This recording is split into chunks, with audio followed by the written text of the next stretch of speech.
બનાસકાંઠાના સરહદી વિસ્તારમાં વાવ તાલુકાના ગોલગામ ગામે વરસાદી પાણી ભરાતા લોકો ત્રાહિમામ પોકારી ગયા છે.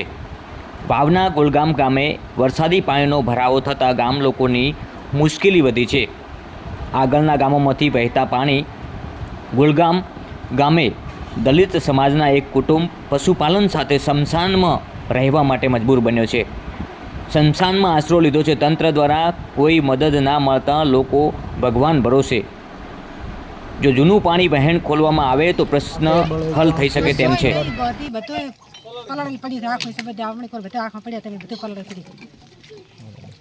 તો હાલ તમારે દૂધનો દૂવો હોય કે સાર પૂરો કરવો ક્યાં જવું હોય તો શું તંત્રએ તમારી પાસે આવીને કોઈ તમે રજૂઆત કરી, કોઈ તમારી પાસે આવ્યું તમારી શું તકલીફ છે જાણવા માટે? કોઈ ના આવ્યું. કોણ આવ્યું? કોઈ આવે તો જ હોય ને, કઈ શું હોય? કોઈ આટલી કે રાઈ પાડે તો કોઈ આવતું નથી. ઓકે. ગોલગામ દલિત ગોલગામ. તમારું નામ? શું પરિસ્થિતિ છે અત્યારના વરસાદની? અમારે ત્યાં વરસાદના ત્યાંમાં અમારે નોકરી ડિલિવરી હતી તે અમે આડોશી પાડોશી કરી ટ્રેક્ટર લાવીને બહાર નીકળે ડિલિવરી દવાખાને તેડી જાઓ. પાણીનો નિકાલ કરવો જોઈએ અમારે આવી પડી છે. એટલે રસ્તામાં રસ્તો મારથી ગોમેથી બંધ છે અમારા ક્ષેત્ર હતી. તો કેવી રીતે દવાખાને જતા? તો અમારે અમે ટ્રેક્ટર આડોશી પાડોશીને લાવીને આડોશી પાડોશીના ક્ષેત્રમાં વાયસેણ કરીને ટ્રેક્ટર લાવીને નોકરી તેડી ડિલિવરી કરે. આ રસ્તો અમારો છે સાહેબ. અમારે દીકરીને ડિલિવરી થઈ. અમારે હવે દામો ચોથી લઈને પછી બધાના ભાઈને તોરા કરી અને ઉમળે રસ્તે આવી તો એમણે પણ ટ્રેક્ટર લાવી અને પછી અમે બહાર નીકળ્યા અને ડિલિવરી થઈ. અને હવે આ રસ્તો અમારે બંધ છે. ક્યાં જાઉં અમારે? તમારું? અને મારું નામ શંકર લેબા, ગોલગામના અમે રહેવાસી દલિત. બરોબર. હવે અમારે જેવી રીતે કરવું કહો,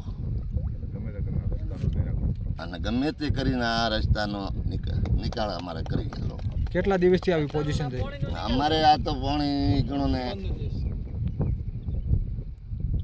આવા 2-3 વાળા 4-5 વાળા ભરણો આવવાનો હોય. તમારી પાસે તંત્ર તમારી પાસે કોઈ આવ્યું કે તમને કોઈ યોગ્ય જવાબ મળ્યો કે નહીં?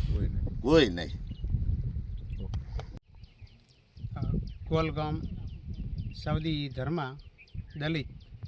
આ જમીન મને ધોણ મજી છે, પાણી ભરાઈ ગયું છે.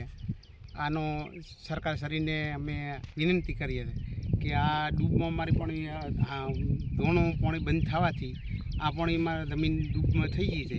હવે આનો કોઈ નિકાલ કરે સરકાર શ્રી તો આ દિવ્યા દુઃખ છે ને કે અમારે તો આ ગામ મીચીને જવાની જરૂર છે કે આ ભરાઈ ગયું છે. અમારે રહેવું છો અમારે.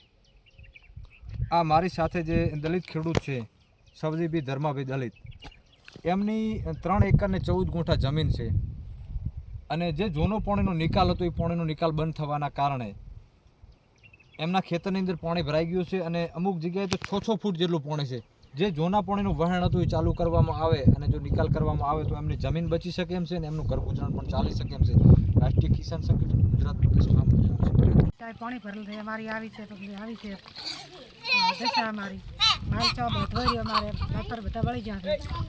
અમને રહેવાનો છે રૈત્ર છે નહીં. બાલ બધા મારા કાઢી નાખ્યા છે. ચિત્રમાં રહેવાનું આજ નથી. અને ખાવા શું કરવા શું અમે સરકાર કરીને માફ માંગવાનું એટલી માહિતી આલો.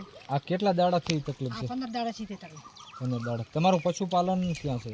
અમારું કશું નહીં પાલન. શું કોઈ છે જ નહીં. કોઈ કેવા વાળું જ નહીં. શું પાલન કરવું? ઢોર? તમારા ઢોર ક્યાં છે? અમારા ઢોર બધા બહાર ખાઈ છે. પાળી તલાવની ઘર. બરાબર. શમશાનની અંદર ઢોર બાંધેલા છે અહીંયા સાતપુલાની. સાચી વાત છે રહ્યા? કોઈ નથી. અમને ખાલી બિચારા ભોંસે કોઈ ખોટા દેવાને નથી વગર ચવાય. હા, સારપુલાની કોઈ નથી. બધું પલળ પડ્યું છે. સારપુલા લાવીને નાખા આગળ લાગે ખાઈ નહીં કોઈ.